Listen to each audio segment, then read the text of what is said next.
Already ఏదో ఒక health problem అనేది ఉంది. ఆ టైంలో ఇన్సూరెన్స్ పాలిసీలు తీసుకోవచ్చా? Cancer and heart related. So ఇవి కనుక ఆల్రెడీ వస్తే కనుక మీకు ఎక్కడ కాంప్రహెన్సివ్ పాలసీ ఇవ్వరు. అండ్ మాక్సిమం మీకు వచ్చే పాలసీస్ కూడా 10 lakhs లోపే ఉంటాయి. సర్జరీ స్టేజ్ వరకు వచ్చేసింది, అప్పుడు పాలసీ అడుగుతున్నారు. అదేదో ముందే ఒక 2 years ముందు తీసుకుంటే ఏదైనా చేయొచ్చు. ఎట్ ద మూమెంట్లో కావాలంటే కనుక ఇన్సూరెన్స్ కంపెనీస్ ఇవ్వవు. వాళ్ళు కూడా బిజినెసే చేసేది.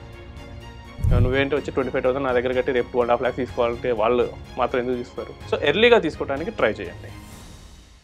నమస్తే, నేను Kavitha. Welcome to I dream. Health insurance పాలసీలు తీసుకునేటప్పుడు బోల్డ్ అన్ని డౌట్స్ వస్తూ ఉంటాయి. అందులోనూ ప్రధానంగా ఆల్రెడీ ఏదో ఒక హెల్త్ ప్రాబ్లం అనేది ఉంది. ఆ టైంలో ఇన్సూరెన్స్ పాలసీలు తీసుకోవచ్చా? ఒకవేళ కుదరకపోతే అవైలబుల్గా ఉండేటువంటి ఆప్షన్స్ ఏంటి? వీటి గురించి వివరించడానికి ప్రస్తుతం మనతో పాటుగా ఉన్నారు ఫైనాన్షియల్ ఎక్స్పర్ట్ సాయిరామ్ గారు. సాయిరామ్ గారు, నమస్కారం. నమస్తే మేడం. మనం ముందు నుంచి అవేర్నెస్ ఇస్తోంది, మీరు పదే పదే చెప్తోంది ఇన్సూరెన్స్ పాలసీలకు సంబంధించి. Health insurance policy is a must thing అనేది. ఒకవేళ ఆల్రెడీ ఏదైనా అనారోగ్య సమస్యలు ఉన్నాయి అనుకోండి, వాళ్ళు వెళ్ళాలి హెల్త్ ఇన్సూరెన్స్ పాలసీకి అంటే యాక్సెప్ట్ చేస్తారా, నో అంటారా? ఈ హెల్త్ ఇన్సూరెన్స్లో పీఈడీస్ అనేవి చాలా ఇంపార్టెంట్ రోల్ ప్లే చేస్తాయి. పీఈడీ అంటే ఆల్రెడీ ప్రీ ఎగ్జిస్టింగ్గా ఒక ఇష్యూ ఉంది. పీఈడీస్ మనం 2 రకాలుగా డివైడ్ చేయొచ్చు, physical and mental. So mental అంటే మనకి సైకియాట్రిక్ రిలేటెడ్, సైకలాజికల్గా ఉండేవి. సో అలాంటి కొంతమంది డిప్రెషన్ ఈజ్ సైకలాజికల్ బేస్డ్. మనకి హెల్త్ చెకప్స్ చేస్తే అంతా బాగానే ఉన్నట్టుంటుంది, కానీ ఎక్కడో ఎఫెక్ట్ పడుతుంది. అండ్ ఫిజికల్ అంటే మనకు కనిపిస్తూ ఉంటాయి చెక్ చేసినప్పుడు. ఇప్పుడు ఫస్ట్ మనం ఫిజికల్లో వద్దాం. అందరికీ నేను ఎక్స్పీరియన్స్లో చూసింది ఏంటంటే, కామన్గా చాలామందికి ఏంటంటే లేట్ 30s or 40s నుంచి బీపీ, షుగర్ స్టార్ట్ అవుతుంది. వాళ్ళకి లైఫ్ స్టైల్ చేంజెస్ వల్ల కానీ, వర్క్ రిలేటెడ్ వల్ల కానీ. సో ఇది అందరికీ వస్తుంది కాబట్టి కామన్గా ఇన్సూరెన్స్ కంపెనీ కూడా ఓకే విల్ గివ్ పాలసీ అన్నారు, అండ్ వితౌట్ ఎనీ ఛార్జ్. ఒకవేళ మీరు వెయిటింగ్ పీరియడ్ సర్వ్ చేస్తా అంటే without any charge they will issue the policy. ఇవేంటంటే నార్మల్ వ్యూ. బట్ ఇదేంటంటే ఒక లెవెల్ దాటి కనుక ఉంటే, డయాబెటీస్, మన H1B/AC రిపోర్ట్ 8 కన్నా ఎక్కువ ఉంది, దెన్ అక్కడ ప్రాబ్లం అవుతుంది. అక్కడ కంపెనీస్ ఇవ్వకపోవచ్చు, ఎందుకంటే ఆల్రెడీ 8 above ఉంది, there is high chance of risk. అలాంటి వాళ్ళకి ఏంటంటే కొన్ని రిస్ట్రిక్షన్స్ పాలసీస్ ఇస్తాయి. ఓకే. సో ప్రజెంట్ ఒక 2 to 3 కంపెనీస్ ఉన్నాయి. వాళ్ళు ఏంటంటే వెయిటింగ్ పీరియడ్ పెడతారు. మీకు ఏదైనా అన్కంట్రోల్డ్ డయాబెటీస్ కాదు, టూ మచ్ కొలెస్ట్రాల్ కానీ ఉంది. టూ మచ్ కొలెస్ట్రాల్ ఉంటే there is a high chance of getting a stroke. So వీళ్ళకి ఏంటంటే వెయిటింగ్ పీరియడ్ పెడతారు 3 years, అండ్ ఇంకోటి ఏంటంటే కోపే పెడతారు, అండ్ రిస్ట్రిక్షన్ అండ్ రూమ్ పెడతారు. ఓకే. సో ఈ ఎక్కువ ఇష్యూస్ ఉంటే కనుక మనకి వచ్చే పాలసీ బెనిఫిట్స్ కూడా తక్కువ ఉంటాయి. నెక్స్ట్ వచ్చేసరికి కొంచెం serious cases, cancer and heart related. So ఇవి కనుక ఆల్రెడీ వస్తే కనుక మీకు ఎక్కడ కాంప్రహెన్సివ్ పాలసీ ఇవ్వరు, అండ్ మ్యాక్సిమం మీకు వచ్చే పాలసీస్ కూడా 10 lakhs లోపే ఉంటాయి. సో ఈ 10 lakhs లోపల కూడా మనకి 1,00,000 రిస్ట్రిక్షన్స్ పెడతారు. నేను రూము సింగిల్ ప్రైవేటే ఇస్తా, ఒకవేళ నువ్వు 5 lakhs అంతకన్నా తక్కువ తీసుకుంటే విన్ షేరింగ్ ఇస్తా, అండ్ నెక్స్ట్ కోపే నీకు 20% or 30% పెడతా. నెక్స్ట్ వచ్చేసరికి నువ్వు కనుక ఫ్యూచర్లో ఏదైనా కొన్ని లిస్ట్ ఆఫ్ ఎలిమెంట్స్ ఉంటాయి జనరల్గా హెవీగా క్లైమ్ చేసేవి, కెటరాక్ట్ కానీ, సైనస్ కానీ, లేదు గ్యాస్ట్రోఎంట్రికల్ ప్రాబ్లమ్స్ కానీ, next knee replacement and bone breakage old age వాళ్ళలో కామన్గా వస్తుంటుంది. అంటే ఏదైనా స్లిప్ అయిపడ్డా కానీ వాళ్ళకి బోన్స్ బ్రేక్ అవుతాయి. ఇలాంటి ఇష్యూస్ వచ్చినప్పుడు మేము ఇంతే పే చేస్తాం. సో 2.5 lakhs, ఇక అంతకన్నా ఎక్కువ పే ఫిక్స్ చేసి పెట్టారు. ప్యాకేజ్ కింద ఫిక్స్ చేసి పెడతారు. సో ఈ క్యాన్సర్ రిలేటెడ్ కనుక వస్తే కనుక 2 years వెయిటింగ్, హార్ట్ రిలేటెడ్ వస్తే కనుక మళ్ళీ ఇంకో 1 or 2 years వెయిటింగ్. ఇలా పెట్టేసి మనకి బెనిఫిట్స్ అనేవి తగ్గిస్తూ ఉంటారు. క్యాన్సర్ రిలేటెడ్ పాలసీస్ అయితే అవైలబుల్గా ఉన్నాయి, కానీ 10 lakhs వరకు క్లైమ్ తీసుకోగలం. కొన్ని కంపెనీస్ 15 వరకు అలౌ చేస్తున్నాయి. అండ్ ఏదైనా హార్ట్ రిలేటెడ్ చిన్న ఇష్యూ వచ్చినా, స్టంట్ వేసినా కానీ, హార్ట్ రిలేటెడ్ ఏదైనా ప్రొసీడ్యూర్ జరిగినా కానీ కాంప్రహెన్సివ్ పాలసీ అయితే ఇవ్వట్లేదు ఈరోజు కంపెనీస్. వాళ్ళు కూడా హార్ట్ రిలేటెడ్ స్పెషల్ పాలసీస్ అనేవి ఉన్నాయి. సో అక్కడికే వెళ్ళి తీసుకోవాల్సి వస్తుంది. అండ్ నెక్స్ట్ మనకి కొన్ని బ్లాక్ లిస్టెడ్ ఇష్యూస్ ఉంటాయి. సో వెయిట్ లాస్ అయ్యే థైరాయిడ్ ఉంది, అక్కడ ఇవ్వరు. ఈవెన్ హైపోథైరాయిడిజం ఉంది అనుకుంటా, ఒక వెయిట్ పెరుగుతున్నారు అనుకుంటే హైపో ఇస్తున్నారు, హైపర్కి ఇవ్వట్లేదు. ఓకే. సో వాళ్ళకి ఏంటంటే ఆ సైడ్ రిస్క్ అనేది చాలా ఎక్కువ ఉంటుంది. అండ్ ఈ మధ్య చూశాను జీబీ సిండ్రోమ్ ఉన్నప్పుడు ఇవ్వట్లేదు. సో అది నార్త్ ఇండియాలో మన పుష్కరాలు వచ్చినప్పుడు అక్కడ చాలా హెవీగా కనిపించింది. అన్క్లీన్డ్ ఎన్విరాన్మెంట్లో. ఆ ఇష్యూ ఉన్నంత వరకు మళ్ళీ తిరిగి హెల్దీ అయ్యేంత వరకు వాళ్ళు ఇవ్వట్లేదు. ఓకే. ఎక్కడైతే రిస్క్ కనుక ఎక్కువ ఉంటుంది అనుకుంటున్నారో అక్కడ నార్మల్ పాలసీస్ రావట్లేదు.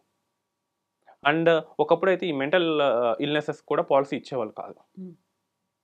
బట్ మనకి ఐఆర్డీఏ ఏం చేసిందంటే మెంటల్ ఇల్నెస్ని కూడా మీరు ఫిజికల్ ఇల్నెస్ లాగే ట్రీట్ చేయాలి. ఓకే. మెంటల్ ఇల్నెస్ ఉందని చెప్పి మీరు పాలసీ రిజెక్ట్ చేయకూడదని చెప్పేసి వాళ్ళకి చెప్పారు ఇన్సూరెన్స్ కంపెనీస్కి. అప్పుడు వాళ్ళు ఏంటంటే ఒక బేస్ ప్రోడక్ట్ని తయారు చేసి ఇచ్చారు. ఈ మెంటల్ ఇల్నెస్ ఉన్న వాళ్ళకి కూడా పాలసీ వస్తుంది, ప్రొవైడెడ్ దట్ వాళ్ళు ఫిజికల్గా ఫిట్గా ఉంటే. వాళ్ళు ఫిజికల్గా ఫిట్గా లేకపోతే అప్పుడు మళ్ళీ డౌట్ అవుతుంది. ఎందుకంటే ఇన్సూరెన్స్ అనేది ఒక కాంట్రాక్ట్. నేను డబ్బులు పెట్టి కొనుక్కోగానే వెంటనే రాదు.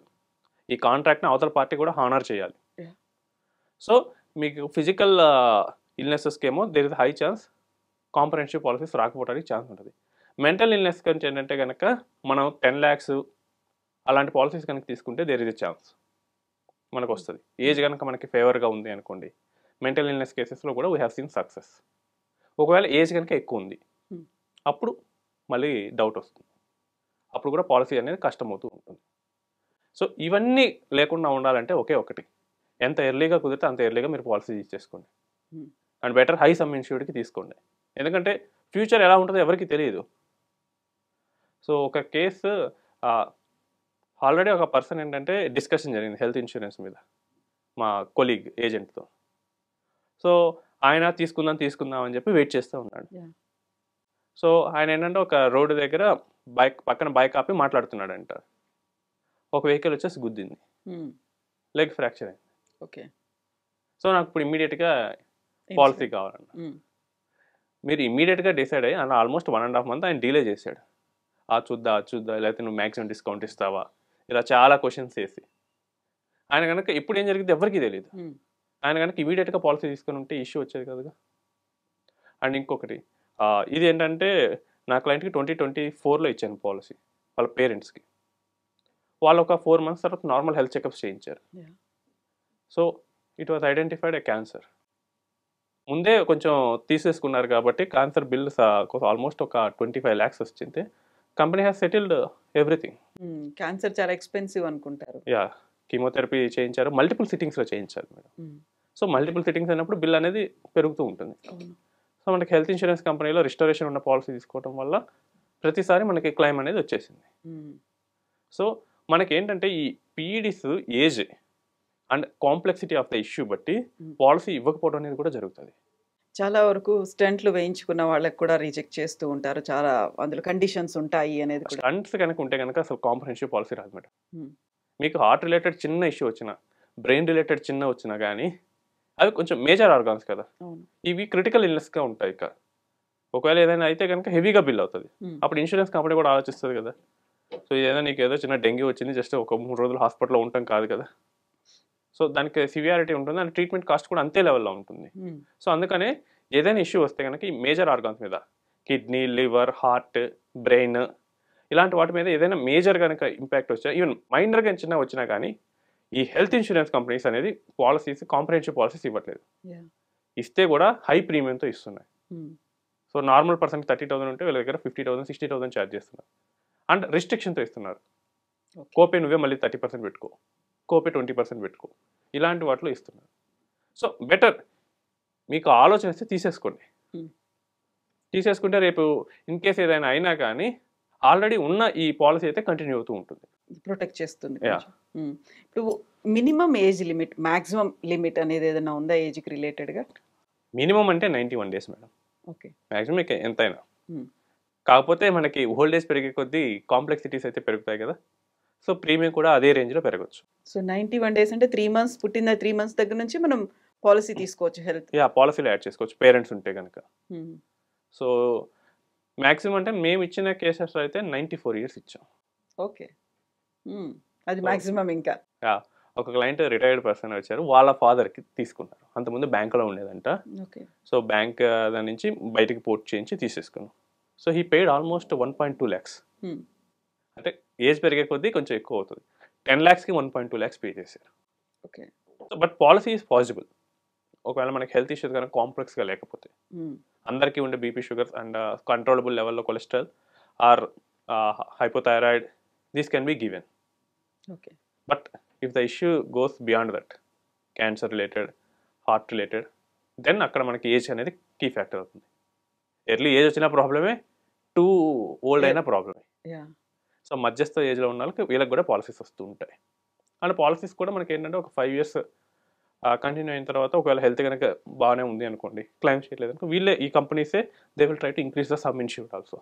We have seen one heart issue case first 10 lakhs ఇచ్చారు, ఒక 3 years క్లైమ్స్ ఏమి రాలేదు. జనరల్గా హార్ట్ ఇష్యూస్ కానీ ఇలాంటి మేజర్ వచ్చిన తర్వాత వాళ్ళ లైఫ్ స్టైల్ చేంజ్ చేసుకుంటారు. సో ఎప్పుడు వాకింగ్ పోయిన వాళ్ళు వాకింగ్ పోతారు, ఫుడ్ హ్యాబిట్స్ చేంజ్ చేస్తారు, ఆయిల్ తక్కువ తీసుకుంటారు, అండ్ బీపీ వీటిని కంట్రోల్లో పెట్టుకుంటారు. సో ఏం క్లైమ్ చేయట్లేదు, హెల్తీ లైఫ్ స్టైల్ మెయింటైన్ చేస్తారు. అండ్ మెడికల్ రిపోర్ట్స్ కూడా ఎవ్రీథింగ్ ఇస్ నార్మల్గా ఉన్నాయని చెప్పేసి సో వాళ్ళు 10 lakhs నుంచి 20 lakhs పెంచారు, ఆఫర్ ఇచ్చారు. సో మేము వాటిని ఆప్ట్ చేసుకున్నాం. సో ఇదేంటంటే మనకి ఒకవేళ ఇష్యూ వస్తే కనుక మన చేతిలో ఉండదు, ఇన్సూరెన్స్ కంపెనీ చేతిలోకి వెళ్ళిపోతుంది. అండ్ ఇంకొక కేసు ఏంటంటే నీ రీప్లేస్మెంట్ కేసులో చూశాను. ఆల్మోస్ట్ ఇక సర్జరీ స్టేజ్ వరకు వచ్చేసింది, అప్పుడు పాలసీకి అడుగుతున్నారు. అదేదో ముందే ఒక 2 years ముందు తీసుకుంటే ఏదైనా చేయొచ్చు. బట్ ఎట్ ద మూమెంట్లో కావాలంటే కనుక ఇన్సూరెన్స్ కంపెనీస్ ఇవ్వవు. వాళ్ళు కూడా బిజినెసే చేసేది. నువ్వేంటి వచ్చి 25,000 నా దగ్గర కట్టి రేపు 2.5 lakhs తీసుకోవాలంటే వాళ్ళు మాత్రం ఎందుకు తీస్తారు? సో ఎర్లీగా తీసుకోవడానికి ట్రై చేయండి. ఇష్యూస్ లేనప్పుడు మ్యాక్సిమం సమ్ ఇన్సూర్డ్కి ట్రై చేయండి. సో ఇది ఎందుకంటే ఈ రోజున్న మెడికల్ ఇన్ఫ్లేషన్ 14-15% ఉంది, అంటే ఎవ్రీ 5 yearsకి డబల్ అవుతాయి. సో ఈ రోజు ఉన్న 10 lakhs సర్జరీ 10 years తర్వాత 40కి వెళ్ళొచ్చు. సో ఎర్లీగానే మీరు తీసుకుంటే కనుక ఆ వెయిటింగ్ పీరియడ్స్ అన్నీ వెళ్ళిపోతాయి, మొరటోరియం అన్నీ అయిపోతాయి, ఇన్సూరెన్స్ కంపెనీ రిజెక్ట్ చేయలేదు. So it's better to have a high sum insured policy in an early age. అందులోనూ ఎప్పుడు హెల్త్ ఎమర్జెన్సీ వస్తుందో తెలియని కండిషన్లో ఉన్నాం కాబట్టి. Yes madam. సో ఇది అంతా ఇక అన్ఫార్సిన్ కండిషన్స్ లాగే ఉంటుంది. మనం ఇన్సూరెన్స్ తీసుకునేది అన్ఫార్సిన్ ఈవెంట్ నుంచి తప్పించుకోవడానికి. సో దానిలో కూడా మళ్ళీ ఫార్సిన్ ఈవెంట్స్ వస్తుంటారు. నాకు హెల్తీ కదా, నాకు ఎందుకు వస్తుంది? నువ్వు హెల్తీ అయితే కోవిడ్ రాను కదా, నువ్వు హెల్తీ అయితే పక్కన యాక్సిడెంట్స్ అవ్వవా, నీకు సంబంధం లేని కూడా నీకు రావచ్చు హాస్పిటల్లో జాయిన్ అవడానికి సిచ్యువేషన్. కాబట్టి మనం ముందుగానే ప్రిపేర్ అయ్యి మంచి పాలసీ తీసుకుంటే సరిపోతుంది.